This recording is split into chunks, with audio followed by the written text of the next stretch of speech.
Bonjour les amis, allez on se retrouve pour le montage de la X-Ray RX8.3, sachet numéro 1.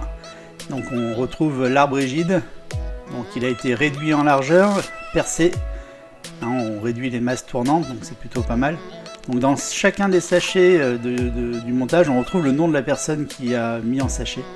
Donc c'est plutôt un gage de qualité, les gens sont responsabilisés sur ce qu'ils font. Voilà, pas de difficulté sur l'arbre rigide.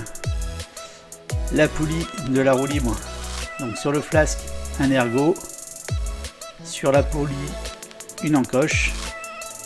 Après il suffit de mettre en face l'encoche et l'ergot.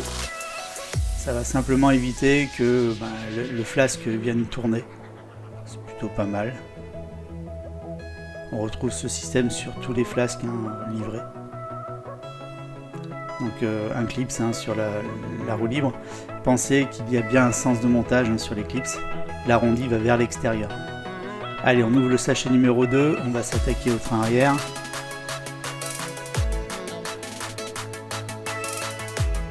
Donc, pas de difficulté particulière sur le train arrière, c'est du montage, un suivi de notices sur les triangles, pas de rien de particulier.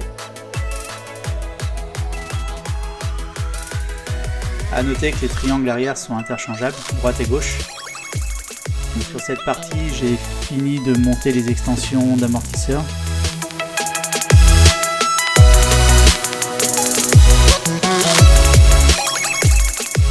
Donc par rapport à la 8.2, une petite évolution qui a toute son importance.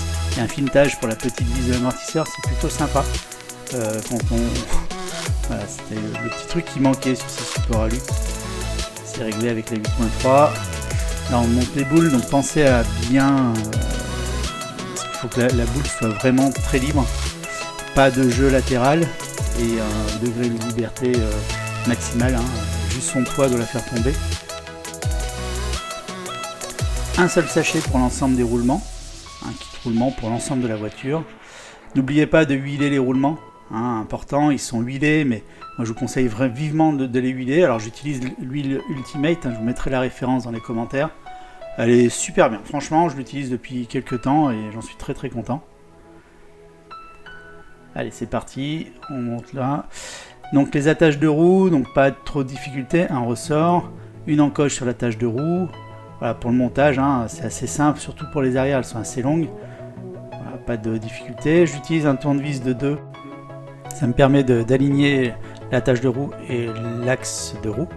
Ça, je peux rentrer la goupille plus facilement.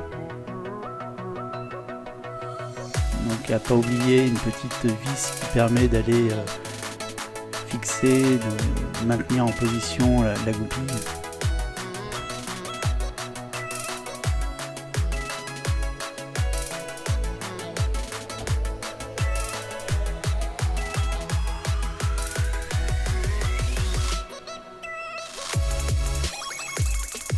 Tout au long du montage, sur toutes les parties qui ont un impact direct sur le réglage de la voiture, on va retrouver les cotes dans la notice.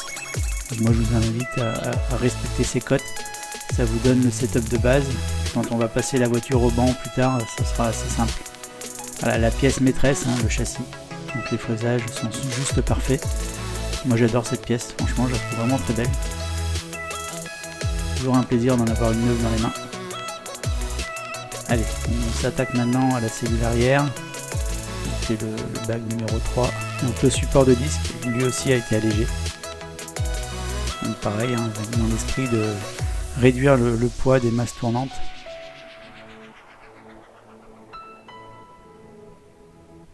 Voilà, donc les paliers arrière en alu.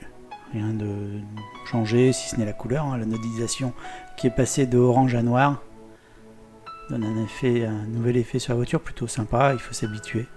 Moi j'aimais bien perso l'orange, mais on s'habitue vite, la voiture est juste superbe.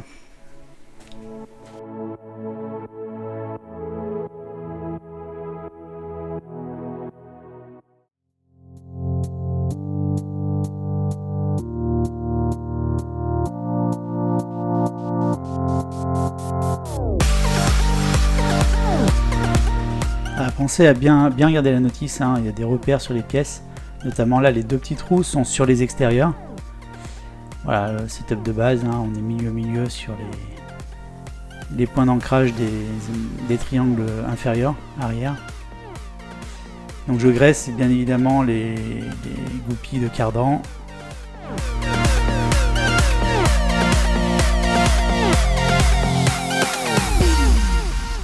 Donc sur les axes supérieurs, il y a des méplats. Donc positionnez-les bien pour que la vis sans tête vienne appuyer dessus, pour pas que l'axe glisse. Voilà, donc une fois l'ensemble monté, assurez-vous que les triangles sont bien libres.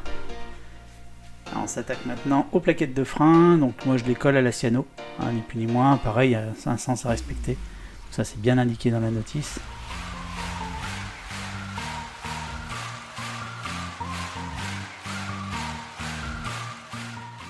Voilà, on finalise le réglage des plaquettes. Je m'assure ensuite que le disque de frein ne frotte pas, qu'il y ait suffisamment d'espace, qu'il reste libre. Toujours de l'huile dans les roulements.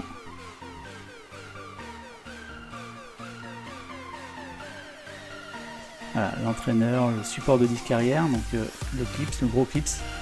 Comme il est assez lourd, il arrive avec le temps à tourner autour du support de disque. Donc, du coup, je mets de la chogo pour le coller. Ça permet d'éviter que dans le temps il tourne et qu'il vienne user cette pièce. Voilà, mise en place de l'axe. Voilà, pareil, hein, pas de difficulté. D'un côté, on a un insert plastique, de l'autre non. Voilà, la came de frein est en place. Le petit support carbone.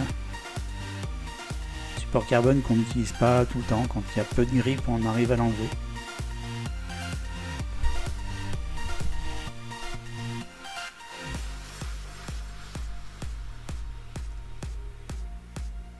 Voilà, le train arrière est terminé. Je vous laisse admirer. Pas franchement de difficulté sur cette partie-là. Bon, on n'a pas parlé options. Je préfère utiliser les axes de roue en alu et les cardans homocinétiques. Ça viendra dans une autre vidéo. Là, on parlera uniquement des options et des petites astuces pour la 8.3. Voilà, mais pour l'instant, on se limite aux pièces du kit. Et là, vraiment, aucune difficulté pour monter cette voiture. Suivez bien la notice, tout est expliqué. Voilà, la suite viendra dans d'autres vidéos.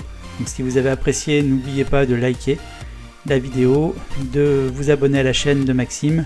Et à très vite pour de nouvelles vidéos.